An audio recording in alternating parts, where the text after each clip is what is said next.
மயிலாடுதுறையில் ஐப்பசி மாத தீர்த்தவாரியில் பங்கேற்க முடியாத முடவனுக்கு இறைவன் காட்சி தந்த ஐதீக திருவிழாவான முடவன் முழக்கு தீர்த்தவாரியை முன்னிட்டு மாயூரநாதர் ஆலயத்திலிருந்து மனோன்மணி உடனாகிய சந்திரசேகர சுவாமி காவிரி கரைக்கு எழுந்தருளி நடைபெற்ற தீர்த்தவாரியில் மாற்றுத்திறனாளிகள் உள்ளிட்ட ஏராளமான பக்தர்கள் புனித நீராடினர்.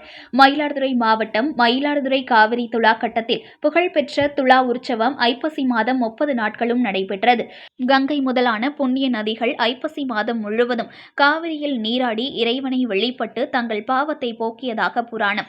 அதன்படி காவிரியில் ஐப்பசி மாதம் நீராட விரும்பிய உடல் ஊனமுற்ற ஒரு பக்தர் மயிலாடுதுறை காவிரி கரைக்கு வர முடியவில்லை. அந்த பக்தருக்காக மனமிறங்கிய இறைவன் முடவனுக்கு ஐப்பசி மாதம் இறுதி நிகழ்ச்சியாக கடைமுக தீர்த்தவாரி முடிவடைந்த மறுநாள் காவிரியில் நீராடிய பலனை அளித்தார். அதன்படி ஆண்டுதோறும் கார்த்திகை 1ஆம் நாள் முடவன் முழக்கு ஐதீக திருவிழாவான முடவன் முழக்கு தீர்த்தவாரி உற்சவம் நடைபெற்றது.